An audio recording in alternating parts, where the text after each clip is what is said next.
అందరికీ నమస్కారం అండి. ఈరోజు నేను మీకు వినిపించబోయే నవల తులసీదళం. రచయిత ఎండమూరి వీరేంద్రనాథ్ గారు. 20వ ఎపిసోడ్ అండి. ఇక వెళ్దామా మరి నవల్లోకి. వింధ్యారణ్య ప్రాంతాలలో మా గురువు ఉండేవాడు. అన్నీ నేర్పాడు. అతడికన్నీ తెలుసు.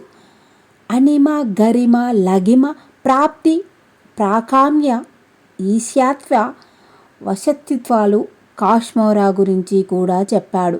కానీ ఆ దేవతతో మాత్రం సంబంధం పెట్టుకోవద్దన్నాడు. అంతకన్నా క్షుద్రమైన దేవత ఇంకొకటి లేదు. ఎవడు వాడు దాన్ని ప్రయోగించింది? ఎన్ని వేల సంవత్సరాల నుంచి నిద్రపోతున్న ఆ క్షుద్రదేవతని మేల్కొల్పింది ఎవరు?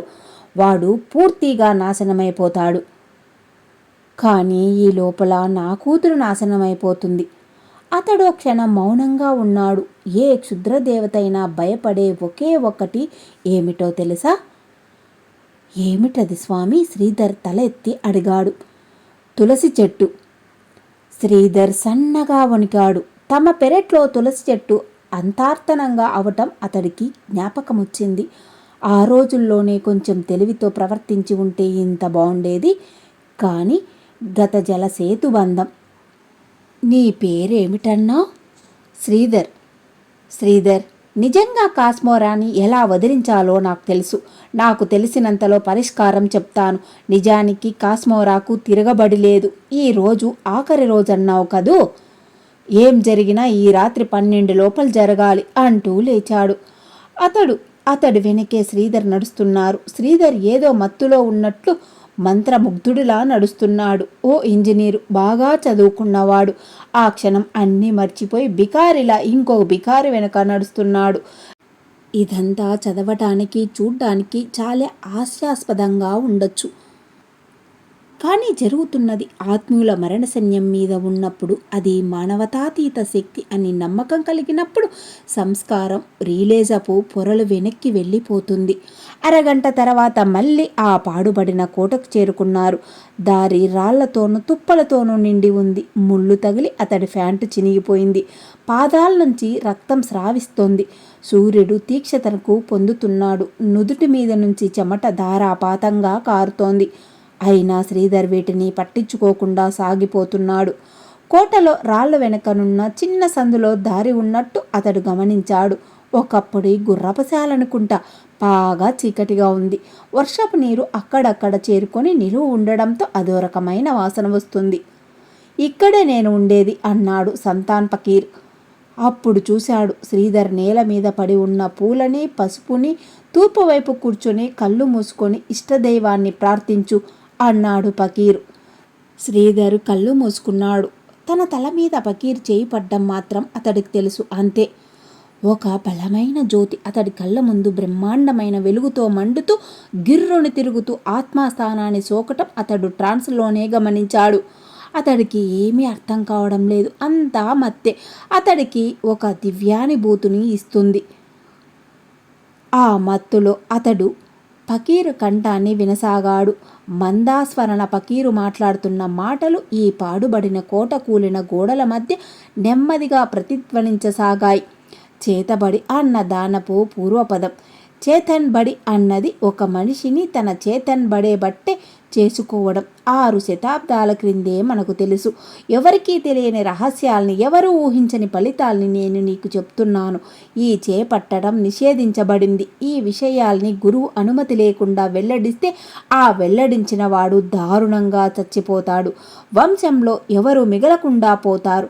అయినా నేను నీకు చెప్తాను, నేను సర్వనాశనం అయినా సరే, నా కుటుంబంలో ఒక వ్యక్తి మిగలకుండా పోయినా సరే, నేను అనుకున్న విషయాలు చెప్పాలి, అందరికీ చాటించాలి. ఎన్నో వందల సంవత్సరాల నుంచి ఈ విషయాన్ని క్లుప్తంగా కేవలం కొంతమంది మంత్రగాళ్ల చీకట్ల అరల్లో, రహస్య స్థావరాలలో ఉండిపోయినాయి. బృహజ్యోతి అభ్యాసం చేసిన వారికి ధాతువుల మీద సాహిత్యం చేపట్టడం సులభం. సప్తధాతువులు అంటే త్వక్, చర్మం, అశ్రుక్, రక్తం, మాంసం, కొవ్వు, మేధస్సు, ఎముకలలోని గుజ్జు, మజ్జ, రేతస్సు. ఈ సప్తధాతువులకి అధిష్టాన దేవతలు ఉన్నారు. చర్మానికి డాకిని నుంచి రేతస్సుకు యాకిని ద్వారా ఈ సప్తదేవతల్ని చేతబడి చేయబడిన వాడు సప్తదేశాలలో చూడొచ్చు. డాకిని గొంతుకి విశుద్ధలో మిగతా దేవతలు వరుసగా హృదయం, బొడ్డు, శిష్ణం, మూలాధారం, భూమధ్యం, బ్రహ్మరంధ్రాలలో చూడవచ్చు. ఈ దేవతలు బీజాక్షరాలకి పలుకుతారు. యం భ్రం హ్లం భం శం సం హం అనే సప్త బీజాల ద్వారా మనిషి అంగాల్ని ఆశ్రయించుకొని ఉన్న దేవతల్ని ఉద్రిపరిచి బాధ పెట్టచ్చు. అందుకే ఒక్కొక్క రోజు ఒక్కొక్క బాధ. ఆ తర్వాత ఉపాసకుడు వాయువుల్ని తన చెప్పు చేతుల్లోకి తీసుకుంటాడు. ప్రాణవాయువునే కాకుండా బొడ్డు దగ్గర ఉండే సమాన వాయువును, గొంతులో ఉండే ఉదాన వాయువుని స్తంభింపచేసి బాధ పెడతాడు. శ్రీధర్, ఇప్పుడు నీ పాపని రక్షించే ఒకే ఒక విధానం చెప్తాను.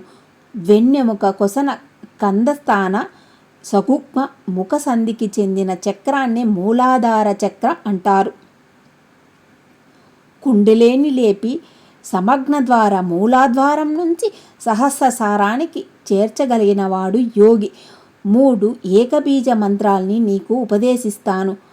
క్లాం అనేది నరసింహ బీజం, హ్రీం అనేది భువనేశ్వరీ మంత్రం, క్లీం అన్నది కామరాజ బీజం. 108 సార్లు మంత్రాన్ని జపించు.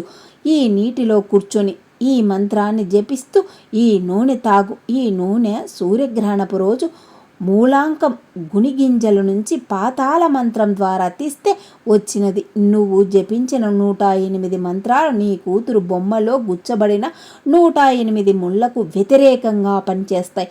బొమ్మ ఈ పాటికే శిథిలమైపోతే నేనేం చెయ్యలేను. కాశ్మోరాన్ని ఎదుర్కోగలిగేది కాలి ఒక్కటే. దుర్గా ప్రసన్నం చేసుకో. కాషాయ వస్త్ర రహితంగా పుష్యమి రోజు తీసిన విష్ణుక్రాంత పూల చూర్ణాన్ని నీ నుదుటిన బొట్టుగా పెడుతున్నాను. దాన్ని తిలకంగా ధరించి ఎవరినైతే చూస్తావో ఆ దుష్టుడు దాసుడు అవుతాడు. నీ కూతురు మీద చేతబడి చేసిన వాడు ఎక్కడున్నాడో పట్టుకో. ఈ రోజు 21వ రోజు. అది ఈ రాత్రి 12లోగా జరగాలి. ఈ రాత్రి 12కి శిథిలమైన నీ పాప బంధాల్ని విప్పి ఆ బొమ్మని హోమంలో వేస్తాడు ఆ మంత్రగాడు. అది పడకముందే జరగాలి. ఇదిగో ఈ చెక్క మీద శ్రీచక్రాన్ని చెక్కుతున్నాను. దీనితోనే అతడు అణచబడాలి. ఈ తులసి తీర్థం ఆ హోమంలో పడాలి. ఇక నువ్వు కళ్ళు తెరవచ్చు. శ్రీధర్ నెమ్మదిగా కళ్ళు తెరిచాడు. ఎదురుగా ఫకీర్ నిలబడి ఉన్నాడు. ఒక వెలుగుతున్న చక్రం అప్పటి వరకు తిరుగుతున్నది అదృశ్యమైంది. అప్రయత్నంగా అతడు చేతులు జోడించాడు. నెమ్మదిగా ట్రాన్స్ విడిపోతుంది. ఫకీర్ చేతిలో నుంచి శ్రీచక్రం ఉన్న కర్రను తీసుకున్నాడు. చెక్క మీద శ్రీచక్రం ఇలా ఉంది. పూర్ణము అడవి మనుషులు ఉపయోగించే రాతి గదిలా ఉంది. వెళ్ళొస్తాను ఫకీర్ అన్నాడు శ్రీధర్. ఆ మంత్రగాడు ఎక్కడున్నానో పట్టుకుంటాను. ఈ క్షణం అతడికి తెలియదు ఆ మంత్రగాడు అక్కడికి 800 మైళ్ళు దూరంలో ఉన్నాడని. కారిడార్లో బల్ల మీద శారద కూర్చొని ఉంది. మెట్ల మీద అప్రకదబ్రా నిలబడి ఏడి ఎక్కడికి వెళ్ళాడు అని తనలో తానే అనుకుంటున్నట్లు అన్నాడు. ఇస్మాయిల్ మాట్లాడలేదు. లోపల నుంచి పార్థసారథి బయటికి వచ్చి మళ్ళీ లోపలికి వెళ్ళిపోయాడు. పాప పరిస్థితి విషమంగా ఉందని అతన్ని చూస్తేనే తెలుస్తుంది. అప్రకదప్ర ఇస్మాయిల్ వైపు తిరిగి ఏదో అనబోతూ అలానే ఆగిపోయాడు. శ్రీధర్ దూరం నుంచి వస్తూ కనిపించాడు. అతడి మొహంలో రవ్వంత సంతోషము, దానికన్నా ఎక్కువ ఉద్వేగము, వీటన్నిటిని మించి దీప్తి అన్న మిళితమై ఉన్నాయి. ఏదో కాంతితో మొహం ఉజ్వలంగా వెలుగుతుంది. వస్తూనే అన్నాడు. ఒకే ఒక మాట అతని నోటి నుంచి బుల్లెట్లా దూసుకువచ్చింది. బ్రాహ్మణ్ సంతాన్ ఫకీర్ కనిపించాడు. అప్రకదబ్రా విస్మయంతో నోరు తెరిచాడు. ఇస్మాయిల్ ఉత్సుకతో ముందుకు వంగి ఎక్కడా అన్నాడు. శ్రీధర్ దానికి సమాధానం చెప్పకుండా, బ్రాహ్మణ్ మనం వెళ్ళాలి. పాపని రక్షించాలంటే ఆ మారణ హోమం జరిగే చోటికి వెళ్ళాలి. ఆ రోజు రాత్రి 12 గంటలలోపు అక్కడికి చేరుకోవాలి. దానివల్ల ఇది జరుగుతుందా లేదా అన్నది వేరే సంగతి. కానీ ఇది తప్ప ఇంకొక మార్గం లేదు. అంతా ఒక్క గుక్కలో చెప్పాడు. వడివడిగా రావడం వల్ల ఆయాసపడుతున్నాడు. నుదుటి మీద నుంచి చెమట దారంగా కారుతోంది. ఇస్మాయిల్ అబ్రకదబ్రా ఒకరి మొహాల్లో ఒకరు చూసుకున్నారు. ఇస్మాయిల్ శ్రీధర్ వైపు తిరిగి సంతాన పకీరేమన్నాడు అడిగాడా? ఇంకొంచెము వివరంగా చెప్పమన్నట్లు. అవన్నీ వెళుతూ మాట్లాడుకోవచ్చు. ముందు మనము ఆ చేతబడి జరిగే చోటికి వెళ్ళాలి. ఆ మంత్రగాన్ని పట్టుకోవాలి. ఎక్కడది? శ్రీధర్ కదలబోతున్న వాడలా చప్పున ఆగిపోయాడు. అవునెక్కడా అది? అయోమయంగా మిగతా ఇద్దరి వైపు చూశాడు. కొంచెం సేపు నిశ్శబ్దం తర్వాత శ్రీధర్ కదిలాడు. ఇది జరిగే చోటు ఎక్కడో చెప్పగలిగేవాడు ఒకడే ఒకడున్నాడు. ఎవరు? సరస్వతి కొడుకని చెప్పుకుంటూ మా ఇంట్లో తిష్టవేశాడే పైడి తల్లి. అతడి గొంతు కంగున మ్రోగింది. వాణ్ణి పట్టుకోవాలా? రక్తం పిండైనా సరే ఆ రహస్యం వెళ్ళగక్కించాలి. అప్పుడు 10 అయింది. 10 నిమిషాలలో వాళ్ళు శ్రీధర్ ఇల్లు చేరుకున్నాడు. మార్గ మధ్యలో ఎవరో మాట్లాడుకోలేదు. ఎవరి ఆలోచనలో వాళ్ళున్నారు. ఆ తెలిసిన వాళ్ళు ఇద్దరే. అందులో సరస్వతి నిన్న రాత్రే మరణించాడు. ఇక మిగిలింది పైడి తల్లి ఒకడే. అతడే చెప్పాలి. అతనితో చెప్పించడం కోసం ఏదైనా చెయ్యాలి. ఏదైనా సరే, చిత్రవద చేసైనా సరే. వాళ్ళింటికి వచ్చేసరికి ఇంట్లో ఎవరూ లేరు, రామయ్య తప్ప. పైడి తల్లి ఏడి?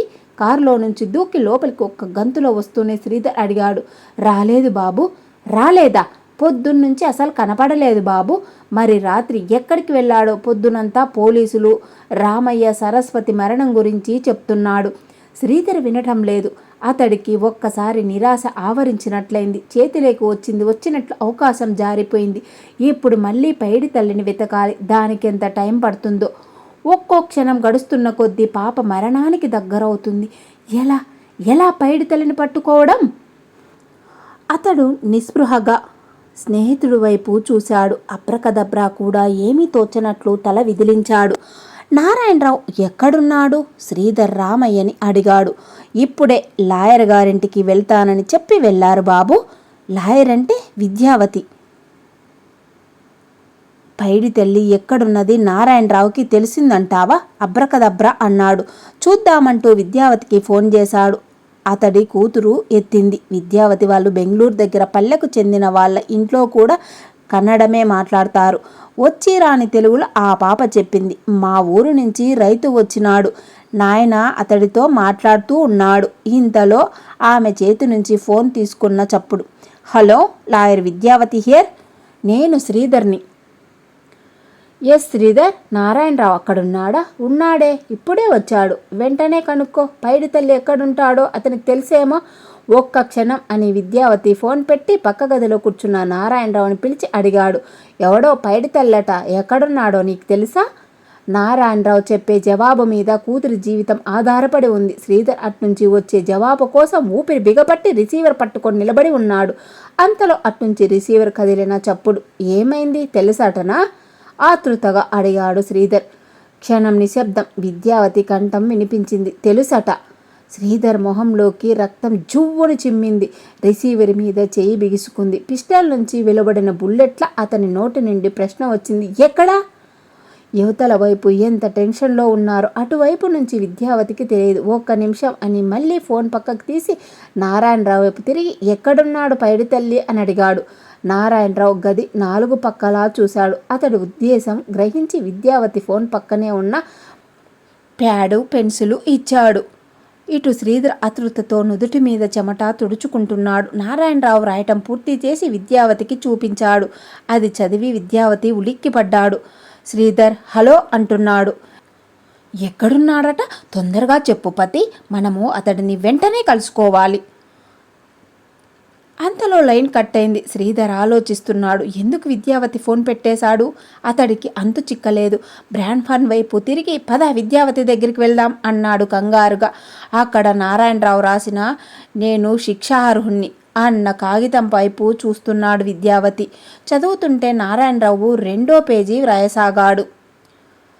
ఆ క్రితం రోజు జరిగిన కథ. 20వ రోజు రాత్రి సరస్వతి తలని కాశ్మోరా బద్దలు కొట్టినట్టు ఆ రోజు రాత్రి పాప వెంట్రుకలు కాల్చడానికి పైడి తల్లి శ్మశానానికి వెళ్ళిన రోజు రాత్రి, శ్రీధర్ స్వయంగా కంటితో చూసి క్షుద్ర విద్యలున్నాయని నమ్మిన రోజు రాత్రి, బిస్తా స్వామి ఆనందంతో విందు చేసుకున్న రోజు రాత్రి, కాశ్మోరా బొమ్మ ముడిని స్వయంగా విప్పిన రోజు రాత్రి, ఆ రాత్రి జయదేవ్ ఇంటికి ఎలక్ట్రిక్ కనెక్షన్ అమర్చిన తర్వాత పైడి తల్లి శ్మశానం పక్కనే ఉన్న పాడుబడిన సత్రంలో కొంచెం సేపు పడుకున్నాడు. 12 అవుతుండగా అతడు లేచాడు. సత్రం బయటికి వచ్చాడు. మరుసటి రోజు అమావాస్య అవటం వల్ల చీకటి దట్టంగా అలుముకుంది. సరస్వతి అబ్రకదబ్ర ఇస్తున్న పార్టీకి వెళ్ళాడు అని అతనికి తెలుసు. సత్రం మెట్లు దిగబోతూ చప్పున ఆగాడు. తలుపు పక్కనే ఉన్న కిటికీలో నుంచి 2 మెరుస్తున్న నక్షత్రాల్లాంటి కళ్ళు తననే గమనిస్తున్నట్టు చూశాడు. మెరుస్తూ ఆరుతూ శవం మీదికి వాలబోయే డేగ కళ్ళల పొద మధ్య పులి కళ్ళల ష్ అన్నాడు అదిలిస్తూ. నక్షత్రాల అలానే మినుక్కు మినుక్కుమంటూనే ఉన్నాయి. చెయ్యి విదిలించి మళ్ళీ ష్ అన్నాడు. అంతే. ఏం జరిగిందో ఊహించే లోపలే అతడి మొహం మీదికి దూకింది. ఆ ఆకారం మొదటి మొత్తగానే తగిలింది. కానీ మరుక్షణం వాడిగోళ్ళు అతడి మొహాన్ని సర్రుని చీల్చాయి. గొంతులో నుంచి కెవ్వున రాబోయిన కేక గొంతులోనే ఆగిపోయింది. శబ్దం కూడా రాకూడదు. ఎవరికి నిద్రాభంగం కలగకూడదు. అంతా క్షణం సేపే. అతడి మీదికి దూకిన ఆకారం నేల మీదికి గెంతి మ్యావ్ అని అరుచుకుంటూ చీకట్లో కలిసిపోయింది. చిక్కటి ద్రవం బుగ్గ మీదికి పెదవు పైకి జారి ఉప్పగా తగిలింది. అతడు స్థానువై నిలబడిపోయాడు. శరీరంలో రక్తం వడివడిగా ప్రవహించసాగింది. కోలుకోవడానికి నిమిషం పట్టింది. చీకట్లో హఠాత్తుగా దూకిన పిల్లి అతడికి కొద్దిగా భయపెట్టిన మాట నిజమే. కానీ అతడి కళ్ళు ముందు 30 లక్షల ఆస్తి మెదిలింది. మనిషిని చూడగానే పారిపోయే పిల్లి బెదిరితే మీదికి దూకుతుంది. పిల్లి ఎదురు రావడం అపశకునం. చేస్తున్న పనే క్షుద్రం. ఇంకా దానికి అపశకునమేమిటి? అతడు చీకట్లో కలిసిపోయాడు. పిల్లి పారిపోయినందుకు విచారం లేదు. ముందు వెంట్రుకలను కాల్చాలి. ఊరి చివర శ్మశానం. బ్రతుకు చివర మనిషికి ఆహ్వానించే శ్మశానం. అతడు శ్మశానం చేరుకుంటుంటే చిర్చి గంటలు వినిపించాయి. ఆగి నిలబడి లెక్క పెట్టాడు. 11 అంటే ఇంకా 1 గంట. ఇంకొక గంటలో పాప కోమాలోకి వెళ్ళిపోతుంది. ఆ తర్వాత 24 గంటల్లో. 24 గంటలు నన్న పదం అతడికి ఏదో జ్ఞాపకంలా రేపింది. నిన్నటి ఉత్తరం. 24 గంటలు అంతే. ఈ రోజు నుంచి 4 గంటలు పాప మరణానికి. నిన్నటి నుంచి 24 గంటలు తన మరణానికి. అంటే ఇంకొక గంటలో ఈ శ్మశానంలో మరణిస్తే అసలు మరణించినట్టు ఎవరికైనా తెలుస్తుందే? శ్మశానంలో మరణం చాలా విచిత్రమైన వాక్యం అది. తనని దెయ్యం చంపుతుందే? ఇంకొక 24 గంటలు అని వ్రాసిన చేతులు ఎవరివి? దెయ్యానికి చేతులుంటాయా? అతడు అప్రయత్నంగానే మెడ తడుముకున్నాడు. బగ్గును మంట. పిల్లి గోళ్ళు చేసిన గాయం. దెయ్యానికి పిల్లి మిత్రుడంటారు. తన స్నేహితుడికి సహాయం చేయడం కోసం పిల్లి మీదికి దూకింది.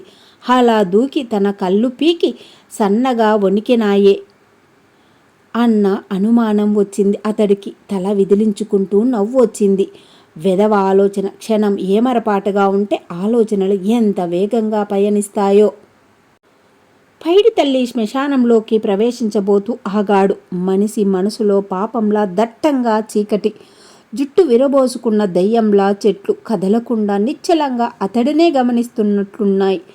అతడేం చేస్తాడో చూస్తున్నట్టు అతడు చుట్టూ చూశాడు. చెట్లు, పొదలు, చీకటి, తుప్పలు, రాళ్ళు అన్నీ ఇతన్నే ఉత్సుకతో చూస్తున్నాయి. ఓ చిన్నారి పాపని చంపడానికి అతడు చేస్తున్న ప్రయత్నాలను విషాదంగా నిస్సహాయంగా చూస్తున్నాయి. సమయం కోసం వేచి ఉన్నట్టు ఆగాయి అన్నీ. అతడు చుట్టూ చూసి శ్మశానం లోపలికి ప్రవేశించాడు. గాలి స్తబ్దంగా ఉంది. ఆకాశం నిర్మలంగా ఉంది. కానీ ఉత్తరం దిక్కున మేఘాలు దట్టంగా. పైన తీతవు పిట్ట వికృతంగా అరుచుకుంటూ సాగిపోతోంది. అతడు నడుస్తుంటే కాళ్ళ క్రింద ఎండు పుల్లలు, ఎముకలు చప్పుడు చేస్తూ నలుగుతున్నాయి. అతడు ఆగాడు. చాలా లోపలికి వచ్చేశాను అనుకున్నాడు. వచ్చేస్తే బయటికి వెళ్ళడం చాలా కష్టం. శ్మశానంలో నుంచి బయటికి దారి ఉండదు. తెలిస్తే తప్ప. తెలియకపోతే రాత్రంతా ఇక్కడే నక్కల మధ్య. అతడు ఏం చదువుకున్నాడో ఎవరికి తెలియదు. అతడి మెదడులో ఎంత క్రూరమైన ఆలోచనలు ఉన్నాయో ఎవ్వరూ ఊహించలేరు. ఎన్నో దారుణాలను అతడు నవ్వుతూ చేశాడు. అతని మనసులో పాపభీతి లేదు. కానీ ఈరోజు ఈ క్షణం భీతి ప్రవేశించింది. అది క్షణక్షణం పెరుగుతోంది. మహావృక్షం అవుతోంది. అందుకే తన ఆలోచనల్ని అతడు కంట్రోల్ చేయలేకపోతున్నాడు. ఆలోచనలు మనిషిని భయపెట్టి చంపే ఆలోచనలు. అతడు కదలబోతూ మళ్ళీ ఆగాడు. ఎవరో వచ్చిన ధ్వని సన్నగా కిలకిల. లేదు లేదు, ఇదంతా భ్రాంతి అనుకున్నాడు. నవ్వారా? లేదు, కానీ వినిపించిందే. వినిపించిందా? అసలు అది నవ్వేనా? నవ్వు అయితే ఎవరిది? అనితదా? ఈ ప్రేతాత్మలో అనిత ఉందా? తన కోసం ఎదురు చూస్తుందా? అసలు ఇదంతా తన భ్రమేమో. కానీ నవ్వు వినిపించిందే. అతడు తల విదిలించాడు. మనసు దిటుపరుచుకోవడానికి ప్రయత్నించసాగాడు. అప్పుడో చిత్రం జరిగింది. చిన్న గాలి తెమ్మెర దక్షిణం నుంచి వీచింది. అంతా శబ్దంగా ఉన్న శ్మశానంలో ఒక చిన్న గాలి తెమ్మెర అకస్మాత్తుగా వీస్తే అంతకన్నా భయానకైన దృశ్యం ఇంకొకటి ఉండదు. హూ! కపాలంలో గాలి దూరి బయటికి వస్తుంటే పిశాచాలు నాట్యానికి సన్నాయిలు సన్నటి ఊల వీస్తున్నట్టు అనిపించింది. ఎంతటి ధైర్యవంతుడికైనా ఒళ్ళు జలధరించవలసిందే. ఆ శబ్దం వినాలంటే నిశ్శబ్దమైన శ్మశానంలోకి అర్ధరాత్రి వెళ్ళాలి. ప్రపంచంలోని ఏ వాయిద్యమో పలికించలేని శబ్దాన్ని కపాలం పలికిస్తుంది. అతడి నుదుటి మీద చెమట ధారాపాతంగా కారుతుంది. భయం ప్రారంభమైంది. ఉత్తరంగా ఉన్న మేఘం వేగం పయనిస్తూ వస్తుంది. గాలి ఉధృతమైంది. అప్పటి వరకు స్తబ్దంగా ఉన్న చెట్లు శృంఖలాలు తెంచుకున్నట్టు అటూ ఇటూ ఊగసాగాయి. క్షణంలో మారిన వాతావరణం చూసి అతడు నిర్వాగ్నుడయ్యాడు. అంతలో పెద్ద శబ్దం, చెవులు బ్రద్దలయ్యేలా, మనిషి కంపించేలా అతని కళ్ళ ముందే ఒక పెద్ద కొమ్మ ఎలా పడింది. ఆ పడటం కూడా మామూలుగా పడలేదు. గాలిలో పళ్ళెం ఎగిరినట్టు కొంచెం సేపు ఎగిరి కింద పడింది. ఆ చెట్టు క్రింద తను ఉండట్టయితే గదిలో అకస్మాత్తుగా జారిపడిన నిలువెత్తు పటం, కపాలాల మధ్య నుంచి వస్తున్న గాలి చేస్తున్న ధ్వని, దెయ్యం వేస్తున్న ఈలలు ఉంది. తానంతట తానే పడిన పటం గదిలో దడేలున. ఇక్కడ పడిన కొమ్మ పడడానికి కారణం గాలి. మరి నిన్న పటం పడ్డానికి కారణమేమిటి? అన్ని తలుపులు మూసిన గదిలో నిన్నటి స్మృతులు ఈరోజు జ్ఞాపకాలై భయపెడుతున్నాయి. నిన్న రాత్రి గదిలో చల్లటి గాలి ఎలా వచ్చింది? అన్ని అనుమానాలే. అయితే వాటితో ఇంకా సమయాన్ని వృధా చేయదలుచుకోలేదు. పాప వెంట్రుకలు తీశాడు. వాటితో పాటి అగ్గిపెట్టె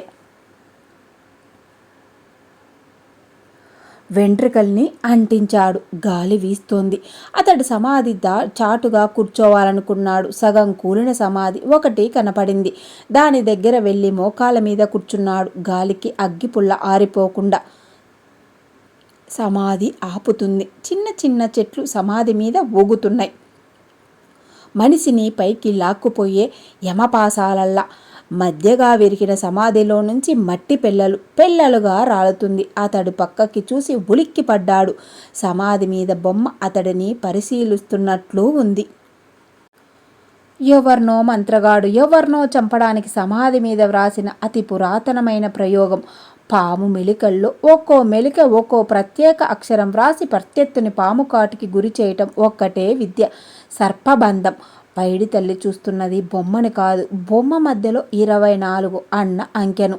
24 గంటల్లో ముగ్గు. ప్రొద్దున్నే లేవగానే తన కాళ్ళ ముందు దెయ్యం వేసిన ముగ్గు చేసిన హెచ్చరిక. అతడు చప్పున అక్కడి నుంచి లేచాడు. అక్కడి నుంచి వెళ్ళిపోవడానికి ఆయాత్తమవుతున్నాడు. అప్పుడు వినిపించింది గాజుల చప్పుడు. సన్నగా గాలిలో తేలి ఒక్కసారి ఎవరది? అతని కంఠం అతనికే వికృతంగా కీచుగా వినిపించింది. అతడి ప్రశ్నకు సమాధానంగా గాలి వీచింది. కపాలాల్లో నుంచి ఊలలు జవాబిచ్చాయి. అతడు ధ్వని వినిపించిన వైపు 2 అడుగులు వేసి నిశ్చేష్టుడై ఆగిపోయాడు. వెన్నులో నుంచి చలి ప్రారంభమై వళ్ళంతా వణికింది. ఇప్పటి వరకు చెవులే మోసం చేశాయనుకున్నాడు. కానీ ఎదుటి దృశ్యం అతడి నోట్లో తడారిపోయింది. ఎదురుగా 10 అడుగుల దూరంలో నాట్యం చేస్తున్న 2 కపాలాలు, ప్రేతాత్మల అడుగులు లాయలా కదులుతున్నాయి. అతడి కళ్ళు నులుపుకొని చూస్తే అగ్గిపెట్టె ఉన్నాయి. మళ్ళీ కదిలినట్టున్నాయి. అతడు పక్కకి తిరిగి అలాగే స్థాణుడైపోయాడు. అక్కడో 4 కంకాశాలాలు. ఇటు తిరిగితే మరో 3. అతడి చుట్టూ పిశాచాలు నృత్యం చేస్తున్నట్లు ఉన్నాయి. నెమ్మదిగా తమలోకి అతడిని ఆహ్వానిస్తున్నట్లు లయబద్ధంగా. ఒక్క క్షణం అతడు పిచ్చెక్కినట్లు ఊగిపోయాడు. అతడికి పిడికిళ్ళు అప్రయత్నంగా బిగుసుకున్నాయి, పళ్ళు బిగుసుకుపోయాయి. అన్నిటి మధ్య అతడు ఉన్నట్టుండి అతనికి ధైర్యం వచ్చింది, చావు ధైర్యం. నన్నెవరూ భయపెట్టలేరు అనుకున్నాడు. ఇంతటితో ఎపిసోడ్ ముగిద్దామండి. మిగిలింది నెక్స్ట్ ఎపిసోడ్లో విందాం. ఇంతవరకు నేను చెప్పిన వాటిలో తప్పులేమైనా దొర్లింటే పెద్ద మనసుతో మన్నించాలని కోరుకుంటూ సెలవు తీసుకుంటున్నా.